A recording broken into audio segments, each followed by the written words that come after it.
Hey friends, it's me, your pal Kelly Zimnikas. Welcome to episode number, I don't know, of It'll Be Fine, the now socially distant baking chat show food thing. How are you doing? Genuinely, how are you doing? I hope you are okay. I don't know if you can tell in the fridge here, we have Pots De Crème. This is a W, but I had to turn it around because didn't have enough ease. But anyways, this is what we are doing today. And we have a guest.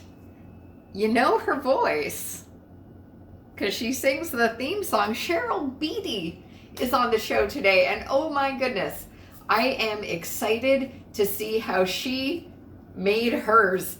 Because of course now we can't be in the kitchen together, you know, because it's not the right thing to do. So we're doing this separately. She is in her kitchen right now. We're going to check in with her in a few moments to see how it's going for her. But let's talk about Pots De Crème. Before I get into it though, a couple things. Wash your hands.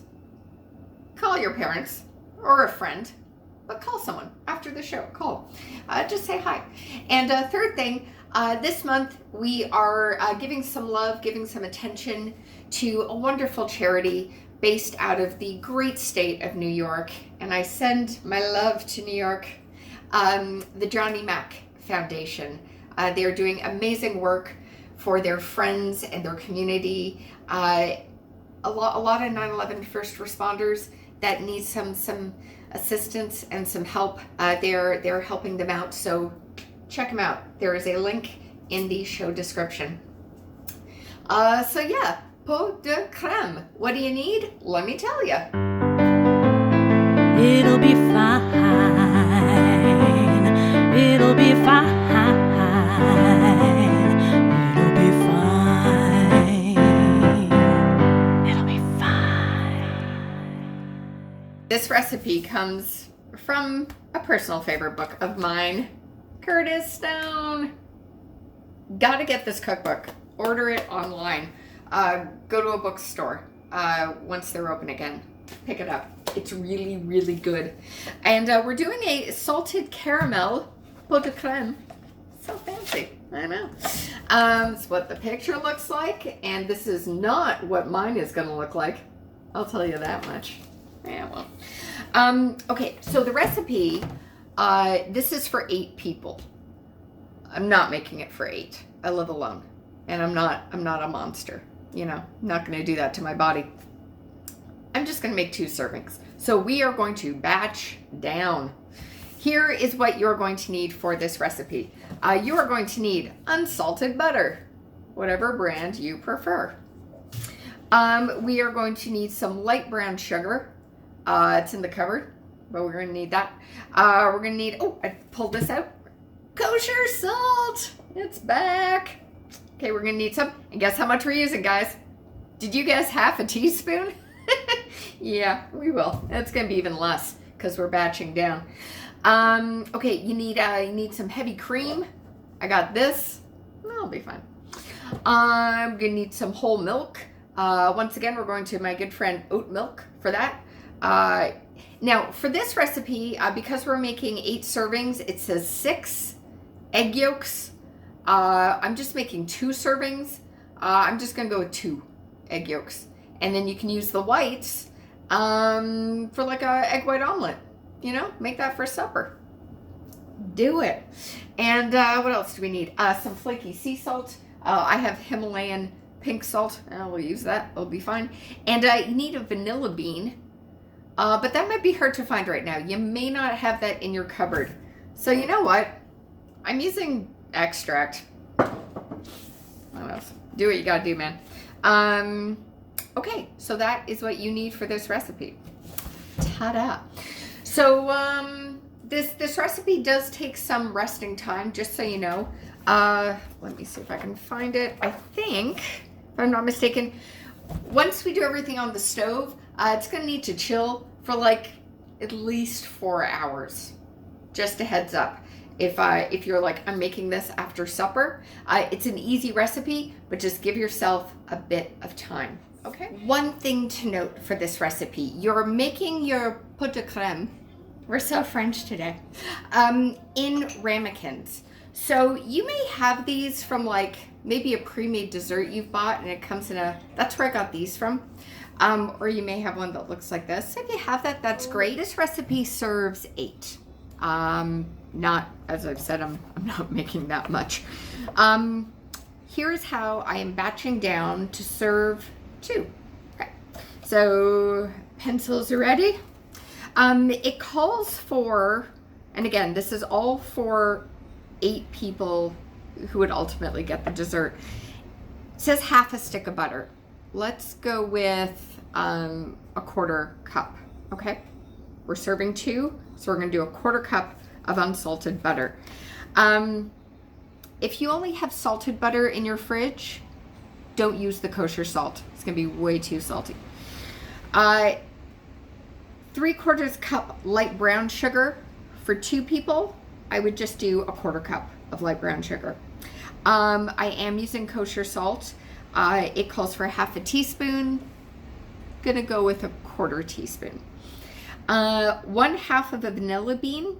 I only have extract. I'm gonna go with about the smallest amount, which I think is 1/8 on my measuring spoons. So a little dab of vanilla extract for me. For the heavy cream, it calls for 1 3/4 cup of heavy cream. Being just a 2 serving, I'm gonna go for a cup of heavy cream. What I have is whipping cream. It's like 35%. It'll be fine. 3/4 cup of whole milk. I've just got oat milk. Might use some almond too if I don't have enough. We'll see. I'm just gonna do 1/4 cup of that milk. And then instead of 6 large egg yolks, I'm just gonna go for 2 egg yolks. And then you're gonna do garnishing salt to finish. Use what you have. If you don't have any, just put kosher salt. I don't care, doesn't matter. Do you do you, man. Do what you want to make you happy. So that is how you batch down. Ta-da! I'm just gonna start mixing up my ingredients now. The first thing I'm going to do is split my vanilla bean.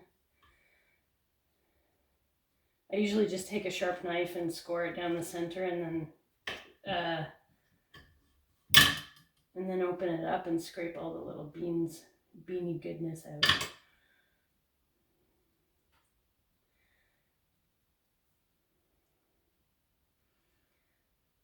This recipe calls for you to actually put the pod in when you're simmering the butter and sugar mixture as well. But normally with recipes you wouldn't do that very often.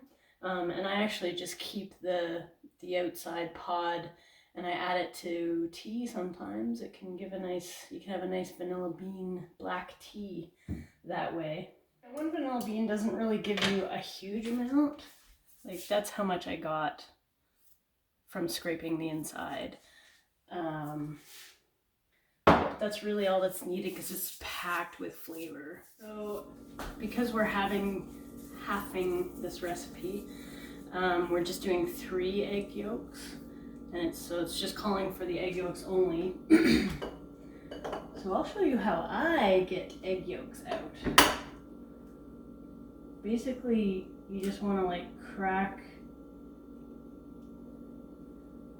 the egg and keep the half that everything is in upright.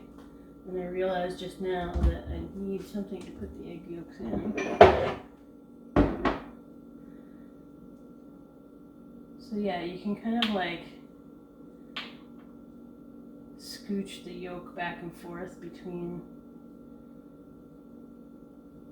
these two, or you can do it into your hand and just let your hand strain the egg whites out. Ugh, love that viscosity. Ugh.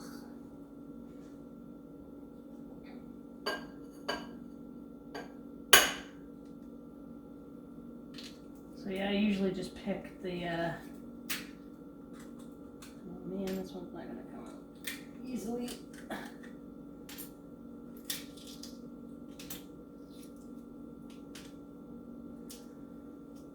Egg yolking is a messy business. that is for sure. But if you can manage to not get any eggshell in the egg white, you can use that for like an omelet later or something.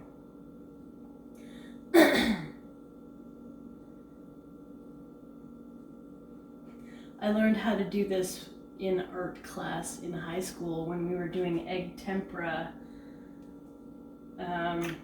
one semester. Fun stuff! So I'm melting my butter in my pan now.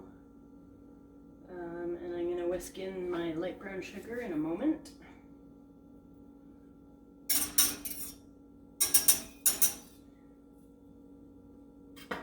One thing I never understood is why do recipes call for kosher salt specifically? I mean, unless you're Jewish, why does it matter? From my understanding, kosher just means that it's been blessed by a rabbi, but I could be wrong. I have no idea. Anyway, I do not have kosher salt. I have sea salt, so it'll be fine. So because this is essentially making candy right now, you can't really leave it, or I wouldn't suggest leaving it. I've made fudge and stuff before, and if it overcooks even the slightest amount, it's gonna go kind of wonky. Alright, I think it's starting to get to the spot where we need. So, you need to whisk in the cream.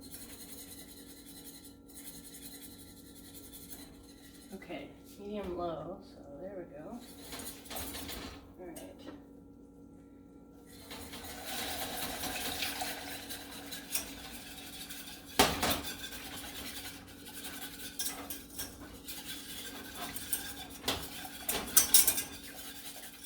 My mother, bless her heart, she was a horrible cook. She was the type of person who would follow a recipe and then stick it in the oven and walk away until the timer went off. And more often than not, that would result in burnt cookies or whatever. Can't really do that when you're baking or cooking. And then I'm gonna do this slowly, otherwise you're gonna cook the egg.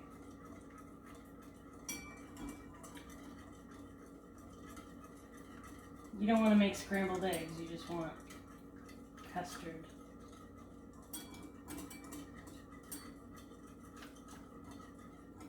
So make sure you add it gradually. Ooh, I can see all those lovely vanilla beans in there. So I just checked on the custards and they're not quite done yet. So I'm going to leave them in for another 5 minutes or so. They're getting jiggly, but I don't think they're quite set enough around the edges. So I'm going to leave them in for another 5 to 7 minutes, and then I'll take them out again. That is the finished product. So these just have to cool for probably, I think it said 4 hours, and then you can stick them in the fridge. Luckily, my little ramekins have lids, so I don't have to use plastic wrap, which is great. Anyway, I'm hoping they turn out well. And we've got our songstress here, the theme song singer, Cheryl Beatty. How are you doing, friend? I'm doing good. This lockdown stuff is kind of crazy, but I'm keeping busy trying to stay creative when I can, and, you know, cooking. Cooking helps. Yeah. Has there been anything you've been making maybe more of than usual just because you're home a bit more to give a bit of comfort? A little while ago, I made a bunch of pies. So I basically just made the dough. Usually I'll freeze a bunch of the dough and just take it out when I need it. But this time I made chicken pot pies. So I made like a really thick stew and then made like little mini chicken pot pies that I stuck in the freezer so I can take them out whenever I don't feel like cooking. Amazing. Yeah. I really want one now. They turned out really well, and they were it was the first time I've ever made them, so Cool. It's actually a dish I've had many times. I'm not able to now, but there's a pub just near me that does just a kick-ass chicken pot pie. I tend to do for chicken and like a good like stocky, soupy kind of thing. Chicken and dumplings. I really love it. Mm, It's such. Oh, I'll send you a yeah. recipe. But for today, because of course I can't have you in the kitchen. It's just not a thing we can do right now, or shouldn't. Yeah. Anyways, we decided to try our hand at a stone. What's for dinner? To do a salted caramel pot de crème. So French. Have you ever made one of these before? I've never made any kind of baked custard before, so this is a first for me. Yeah, me too. I've had a lot of them. Yeah.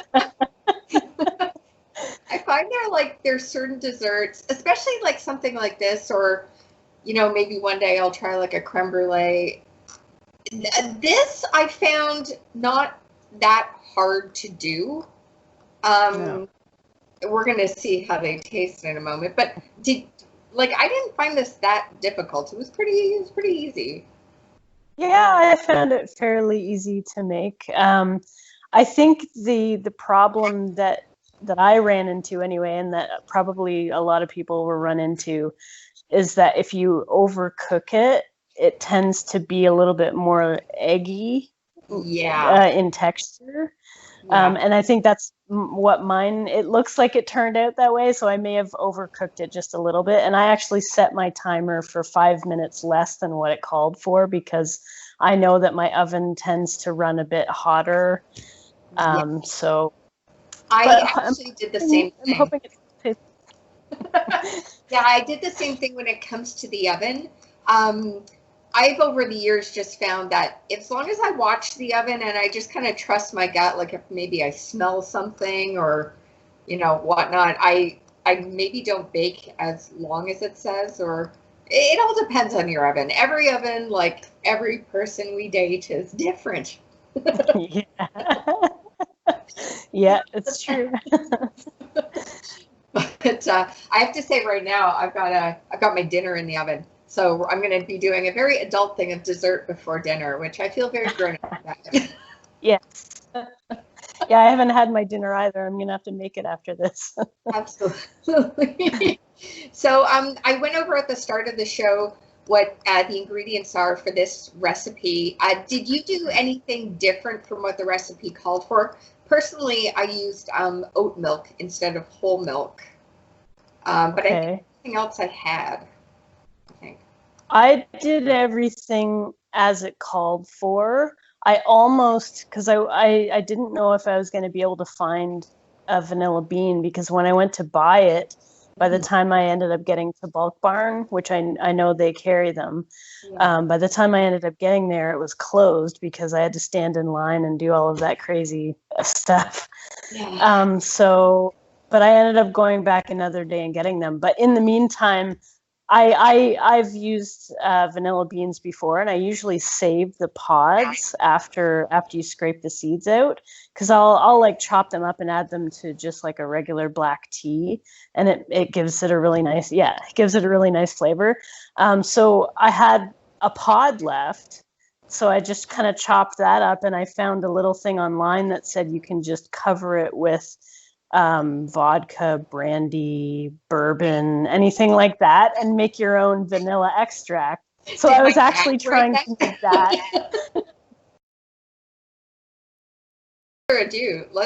Shall we tuck into this? Yeah. Dessert. We're going to show a photo at the end of what this looks like, but that's what mine is doing. So I will cheers you by Skype. Cheers. By the way, where did you get your shirt? Looks like a really cool shirt. I think I found it at Winners, actually. Nice. Now, I don't know about you. I've spoken about this on previous episodes. When you buy something at Winners, do you tell people you found it at Winners? Yeah, I don't care. I do all the time.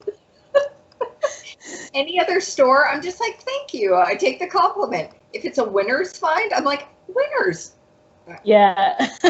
You're saying, okay, alrighty, let's do Okay, this. I can already tell the texture of this is going to be like an eggy. So I did overcook it a little bit. I don't know if folks can see this. Okay, let's see.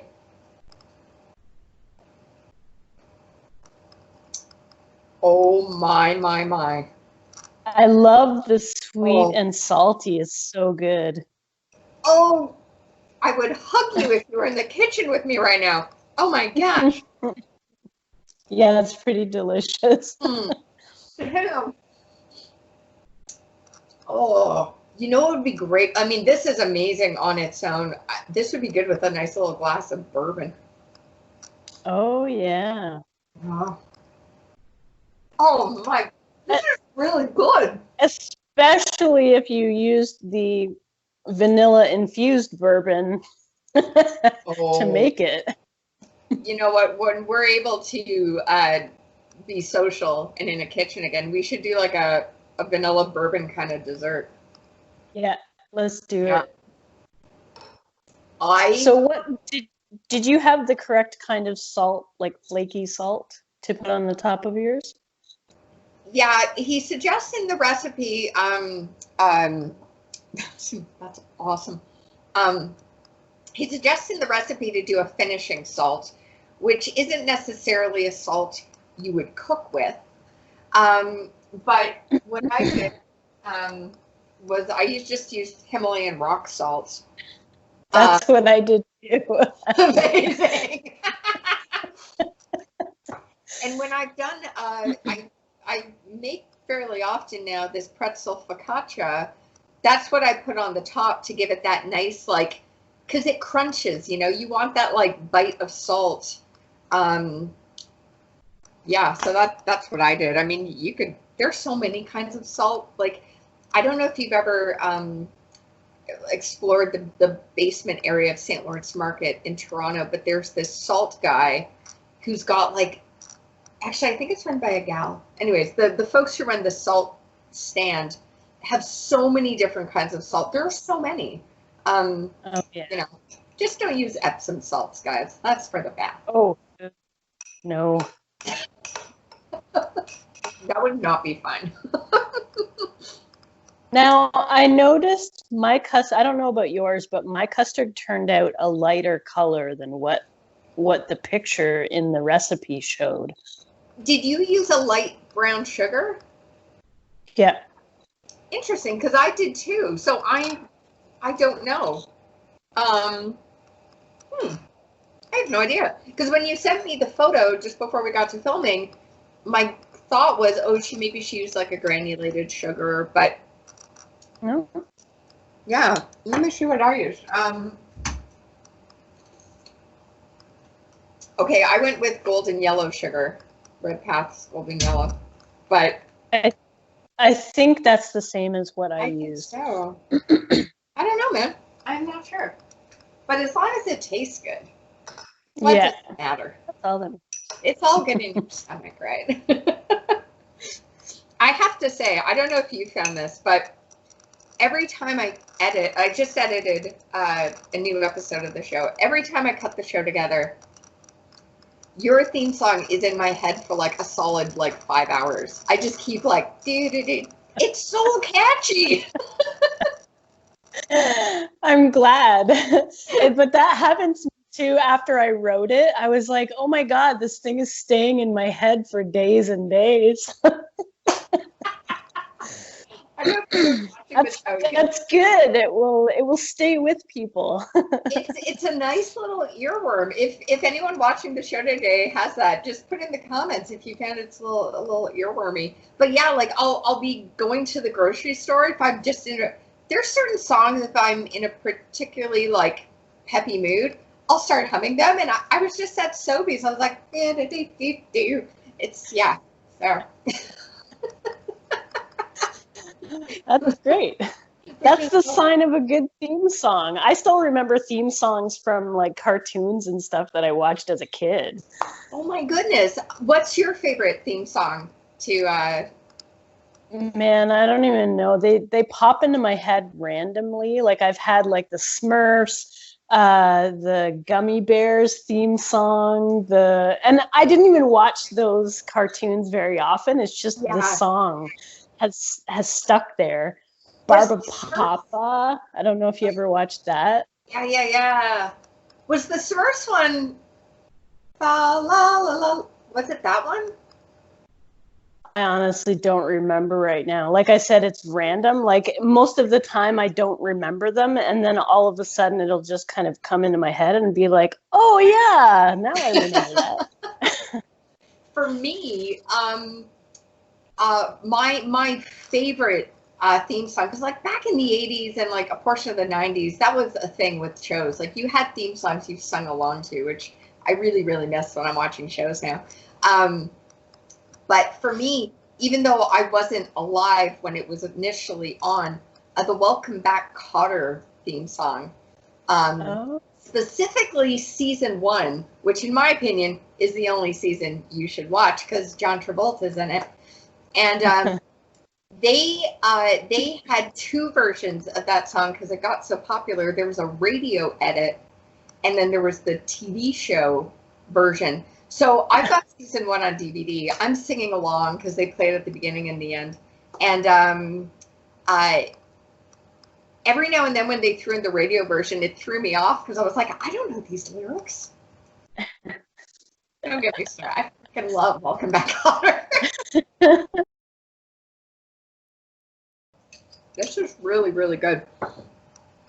So what are your are you writing more songs now that you're kind of homebound a bit more? Do you find it's a creative time, or are you finding writer's block, or? I haven't really written anything. I mean, I wrote just I've mostly actually been writing on piano, just instrumental things. And I wrote a very short piano piece a few weeks ago, and I want to make a little like claymation animated video to go with it. So I just got all my supplies for doing that. I'm kind of hoping to work on it this weekend. So creatively, that's kind of what I'm doing, but I haven't really been able to write any lyrics. I find I need to kind of be able to go out and experience life because it gets the thought process going and all that. So while I'm home, I don't know, I'm just kind of stuck in my own head, and that's the worst spot. I mean, think about if this had happened like 20 years ago, even. We wouldn't have had this technology to be able to keep in touch with people. No. And thinking back to like 20 years ago when, Toronto got, and a number of cities got hit with, the SARS outbreak, I gotta say, I don't remember being this cordoned off from people. I do have a recollection, though, of going to that big concert that the Rolling Stones and AC/DC did, the SARS stock, and having like this palpable feeling of like, oh, I can be in a crowd again. I do remember that feeling, but I don't remember being this separated from everybody I know and everybody I don't know. So Yeah. Yeah, Yeah. It's pretty weird. Are you up for singing the theme song, or do you want to? I actually tried playing it and singing it at the same time earlier today, and I can't do it. We'll go to the tape for that one. But once again, of course, we did the Curtis Stone Pots De Crème recipe, and thank you, Cheryl, for the song. I love how catchy it is. I love how joyful it is. So thank you for having me. Thank you for asking me to write the song. It was a pleasure to do. Yeah, and we will have you in the kitchen physically as soon as we're able to do that. And Cheryl's website info is in the show description page of this episode. So just scroll down and look her up. And take care, friend, and we will see each other soon. Bye. Bye. Thanks for watching, guys. It'll be fine.